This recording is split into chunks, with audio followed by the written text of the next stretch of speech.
Hello' guys, আজি আপোনালোকৰ এটা নতুন ভিডিঅ'লৈ মই স্বাগতম জনাইছোঁ। আজিৰ ভিডিঅ'টোত মই কোনো ধৰণৰ ব্লগিং ভিডিঅ'লৈ আপোনালোকৰ মাজলৈ অহা নাই। আজিৰ ভিডিঅ'টোত আমি কথা পাতিম জিডিপিৰ কথা। টিভিয়ে পেপাৰে চাৰিওফালে আমি এটা শব্দ শুনিছোঁ, জিডিপি জিডিপি জিডিপি। তো এই জিডিপি মানেনো কি?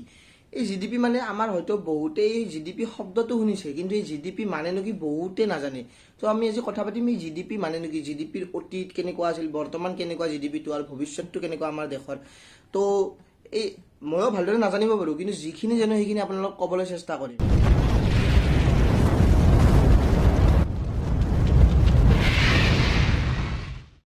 তো পোনপ্ৰথমতে আমি জানিব লাগিব জিডিপিৰ মিনিংটো কি। জিডিপি মানে হৈছে গ্ৰছ ডমেষ্টিক প্ৰডাক্ট। মানে আমাৰ দেশত যিমানবিলাক বস্তু উৎপাদন হয়, সেই উৎপাদন হোৱা বস্তুবিলাকৰ উৎপাদিত মূল্যটোক জিডিপি বুলি কোৱা হয়। তো এটা নিৰ্দিষ্ট বছৰৰ ভিতৰত আমাৰ দেশত যিবিলাক বস্তু উৎপাদন হয় বা যিবিলাক ছাৰ্ভিচ আছে সেইবিলাকৰ পৰা যিমানবোৰ উৎপাদন হয়, সেই উৎপাদন হোৱা বস্তুবিলাকৰ উৎপাদিত মূল্যটো জিডিপি বুলি কোৱা হয়।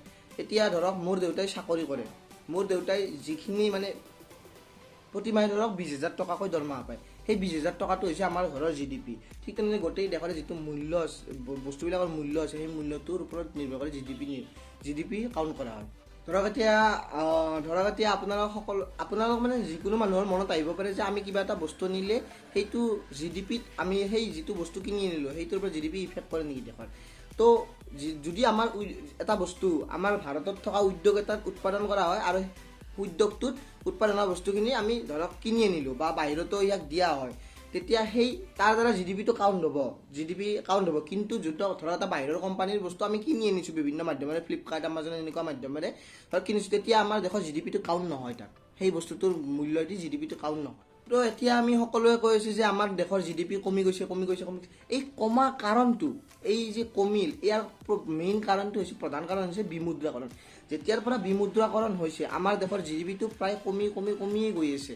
যেতিয়া বিমুদ্ৰাকৰণৰ কথা চিন্তা কৰিছিল চৰকাৰে, তেতিয়া আমাৰ RBIৰ গভৰ্ণৰ ৰঘুৰাম ৰাজন ছাৰে কৈছিল যে এনেকৈ হঠাৎ যদি আমি এই বিমুদ্ৰাকৰণটো, ডিমনিটাইজেশ্যনটো কৰি দিওঁ, তেতিয়া আমাৰ দেশৰ অৰ্থনীতিটোত বহুত আঘাত পাব, মানে অৰ্থনীতিটো বহুত তললৈ নামি আহিব।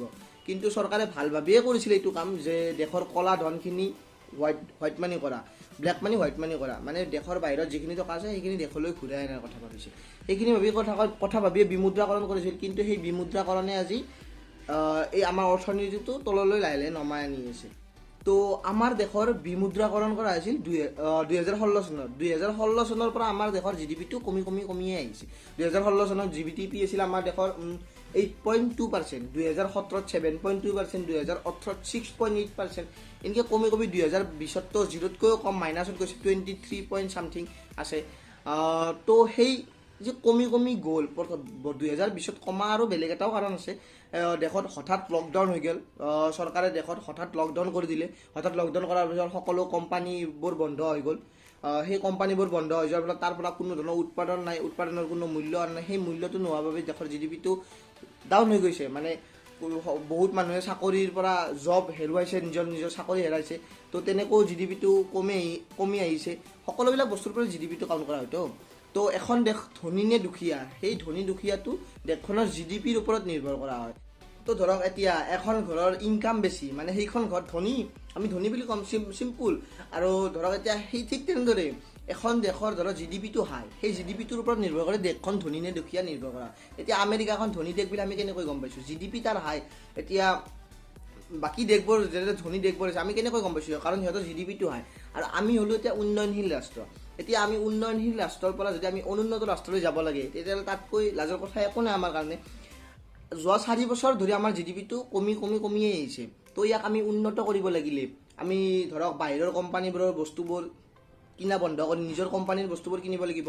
এতিয়া ধৰক আমি কিবা এটা মোবাইল লাগিলে বাহিৰৰ কোম্পানীৰ ওপৰত নিৰ্ভৰ কৰোঁ, চেমচাং, MI, সেইবিলাক চেমচাং, MI, ভিভ' এইবিলাকৰ পৰা আমাৰ দেশৰ জিডিপিটো হাই হোৱা নাই, কিন্তু সিহঁতৰ দেশৰ জিডিপিটোৱে হাই হৈছে। তো এইবিলাক বস্তু আমাৰ দেশত উৎপাদন কৰাৰ কথা চৰকাৰে চিন্তা চৰ্চা কৰিব লাগিব।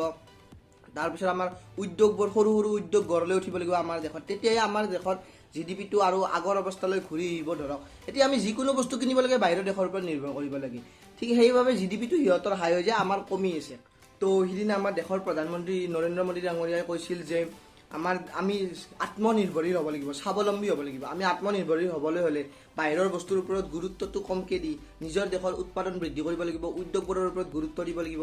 তেতিয়াহে আমাৰ যিটো GDP ৰেটটো 2020 চনত কমি গৈছে, হ্ৰাস হৈ গৈছে GDPৰ মানে GDP যিটো কাউণ্ট কৰা হয় তাৰে আগতে যিটো GDP বৃদ্ধি হোৱাৰ যিটো হাৰ, সেই হাৰটো কমি আহিছে।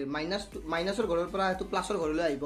আমি যদি সেই বাহিৰৰ কোম্পানীবোৰৰ পৰা বস্তুবোৰ আদান প্ৰদান কৰাৰ কথা নাভাবি নিজৰ দেশৰ বস্তুৰ কথা ভাবোঁ, ধৰক এতিয়া আমি বস্তুটোৰ আমদানিটো কমাই পেলাই ৰপ্তানিটোৰ ওপৰত গুৰুত্ব দিব লাগিব, যাতে আমাৰ বস্তু বাহিৰত বিক্ৰী হয়। তেনেকুৱা কথা কৰিলে আমাৰ ধৰক আমিও আৰু উন্নত দেশৰ ৰাষ্ট্ৰত নিজকে স্থানটো পাম আৰু উন্নত দেশৰ।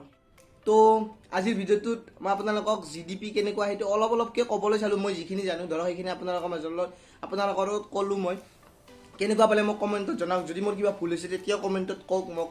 আৰু যদি আপোনালোকে মোৰ ভিডিঅ'টো চাই ভাল পালে তেতিয়াহ'লে ভিডিঅ'টো লাইক কৰি দিব, নিজৰ বন্ধু বান্ধৱৰ সৈতে শ্বেয়াৰ কৰি দিব আৰু মোৰ চেনেলটো ছাবস্ক্ৰাইব কৰি দিব, যাতে মই নতুন ভিডিঅ' আনি থাকিলে আপোনালোকে পাই থাকে। ধন্যবাদ। সুৰক্ষিত থাকি নিজৰ কামবোৰ কৰি যাওক। Bye bye.